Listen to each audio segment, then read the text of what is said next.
नमस्कार। आप देख रहे हैं मालवा न्यूज। अगर आप गांव में रहते हैं और रोजगार के लिए सरकारी काम पर निर्भर है, तो ये खबर आपके लिए बेहद महत्वपूर्ण है। देश में ग्रामीण रोजगार व्यवस्था में बड़ा बदलाव हो चुका है।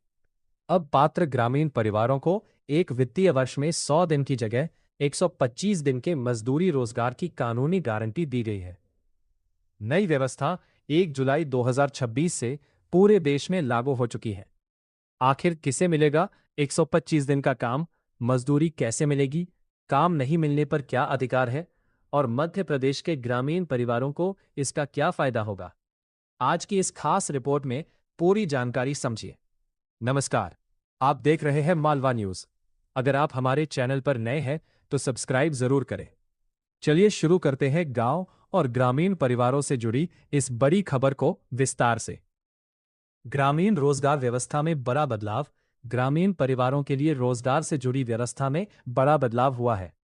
विकसित भारत गारंटी फॉर रोजगार एवं आजीविका मिशन ग्रामीण यानी वीबीजी रामजी एक्ट 2025 को 1 जुलाई 2026 से पूरे देश के ग्रामीण क्षेत्रों में लागू किया गया है। इस नई व्यवस्था के तहत पात्र ग्रामीण परिवारों को एक वित्तीय वर्ष में 125 दिनों के मजदूरी रोजगार की कानूनी गारंटी दी गई है। यानी पहले जिस व्यवस्था में 100 दिनों के रोजगार की गारंटी थी, अब उसे बढ़ाकर 125 दिन किया गया है। किसे मिलेगा 125 दिन का रोजगार? अब सबसे महत्वपूर्ण सवाल। यह लाभ हर ग्रामीण परिवार के लिए रोजगार की मांग के आधार पर है, जिसके वयस्क सदस्य अकुशल शारीरिक काम करने के लिए आवेदन करते हैं। मतलब अगर ग्रामीण परिवार के वयस्क सदस्य योजना के तहत काम मांगते हैं, तो कानून के अनुसार उन्हें निर्धारित शर्तों के तहत रोजगार की गारंटी मिलती है। इसलिए केवल गांव में रहने से अपने आप पैसा खाते में नहीं आएगा। काम के लिए आवेदन करना जरूरी है और योजना की निर्धारित प्रक्रिया का पालन करना होगा। मजदूरी सीधे खाते में। इस योजना में मजदूरी भुगतान को भी डिजिटल और पारदर्शी बनाने पर जोर दिया गया है। सरकारी जानकारी के अनुसार मजदूरी सीधे बैंक या पोस्ट ऑफिस खाते में डीबीटी के जरिए भेजी जानी है। सरकार ने समय पर भुगतान पर भी जोर दिया है। नियमों के अनुसार मजदूरी साप्ताहिक आधार पर या मस्टर रोल बंद होने के 15 दिनों के भीतर भुगतान की व्यवस्था है। इसका मतलब है कि मजदूरों को भुगतान में अनावश्यक देरी ना हो, इस पर विशेष व्यवस्था रखी गई है। काम नहीं मिला तो क्या होगा? ये खबर का बहुत महत्वपूर्ण हिस्सा है। अगर पात्र व्यक्ति रोजगार की मांग करता है और निर्धारित समय में काम उपलब्ध नहीं कराया जाता, तो कानून में बेरोजगारी भत्ते का प्रावधान भी रखा गया है।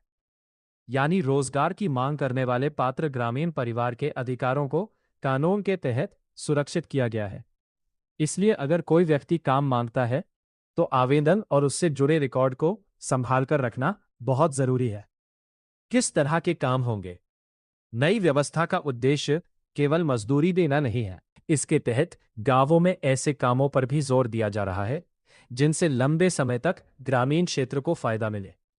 इनमें पानी से जुड़े काम, ग्रामीण बुनियादी ढांचा, आजीविका से जुड़े निर्माण कार्य, प्राकृतिक संसाधनों का संरक्षण, मौसम और आपदा से बचाव से जुड़े काम जैसी गतिविधियों पर जोर दिया गया है। यानी रोजगार के साथ साथ गांव में स्थायी संपत्तियां और सुविधाएं विकसित करने का उद्देश्य भी है। सरकार ने कितना बड़ा बजट रखा है? अब बात करते हैं पैसों की। वित्त वर्ष 2026-27 के लिए केंद्र सरकार ने 95,692.13 करोड़ का केंद्रीय हिस्सा रखा है। राज्यों के हिस्से को मिलाकर कार्यक्रम का कुल परिव्यय 1.51 लाख करोड़ से अधिक होने का अनुमान है। सरकार का कहना है कि इससे ग्रामीण रोजगार, आय और गांवों के विकास को बढ़ावा देने में मदद मिलेगी। योजना में अब तक क्या प्रगति हुई? सरकारी आंकड़ों के अनुसार 1 जुलाई 2026 से लागू होने के बाद 22 जुलाई तक 99.5% से ज्यादा रोजगार मांगने वाले श्रमिकों को काम की पेशकश की गई थी। इस दौरान 5.20 करोड़ व्यक्ति दिन का रोजगार और 8.6 लाख वर्क साइट्स का आंकड़ा दर्ज किया गया था। यानी नई व्यवस्था के लागू होने के शुरुआती दौर में ही बड़े पैमाने पर काम शुरू किया गया है। मध्य प्रदेश के लोगों के लिए भी लागू, मध्य प्रदेश के ग्रामीण परिवारों के लिए भी ये खबर महत्वपूर्ण है। केंद्र सरकार के अनुसार मध्य प्रदेश में भी ये नई व्यवस्था 1 जुलाई 2026 से लागू हो चुकी है। इसलिए एमपी के ग्रामीण क्षेत्रों में रहने वाले पात्र परिवार योजना की स्थानीय प्रक्रिया और काम की उपलब्धता की जानकारी अपने ग्राम पंचायत स्तर पर ले सकते हैं। किसानों और गांव के लिए क्यों महत्वपूर्ण? ग्रामीण रोजगार योजना का फायदा सिर्फ मजदूरों तक सीमित नहीं रहना चाहिए। अगर गांव में पानी के संरक्षण, सिंचाई, सड़क, तालाब और दूसरी टिकाऊ सुविधाओं से जुड़े काम होते हैं, तो इससे खेती और ग्रामीण अर्थव्यवस्था को भी फायदा मिल सकता है।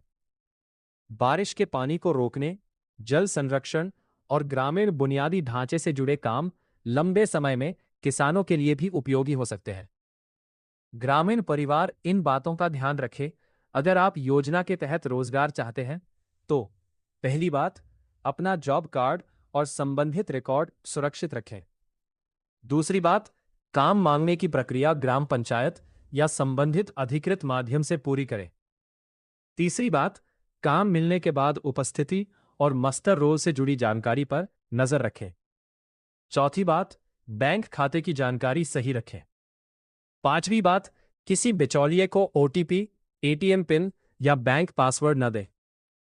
तो ग्रामीण परिवारों के लिए आज की खबर का सार साफ है। अब पात्र ग्रामीण परिवारों को एक वित्तीय वर्ष में 125 दिनों के मजदूरी रोजगार की कानूनी गारंटी वाली नई व्यवस्था लागू हो चुकी है। यह व्यवस्था 1 जुलाई 2026 से पूरे देश में लागू है और मध्य प्रदेश में भी इसे लागू किया गया है। साथ ही मजदूरी को डीबीटी के माध्यम से खाते में भेजने और काम नहीं मिलने की स्थिति में बेरोजगारी भत्ते जैसे अधिकारों का भी प्रावधान है। तो गांव में रहने वाले भाइयों और बहनों, अगर आप सरकारी रोजगार की तलाश में हैं तो इस नई व्यवस्था की जानकारी जरूर रखें। सिर्फ सोशल मीडिया पर वायरल मैसेज पर भरोसा न करें। अपने ग्राम पंचायत और अधिकृत सरकारी माध्यम से रोजगार की प्रक्रिया और अपने अधिकारों की जानकारी लें। अगर आपको यह खबर उपयोगी लगी हो तो वीडियो को लाइक करें, अपने गांव और परिवार के लोगों तक शेयर करें और ऐसी ही ताज़ा एवं भरोसेमंद सरकारी खबरों के लिए मालवा न्यूज़ को सब्सक्राइब करना बिल्कुल न भूलें। मैं मिलता हूं आपसे अगली बड़ी खबर में। तब तक के लिए नमस्कार और धन्यवाद।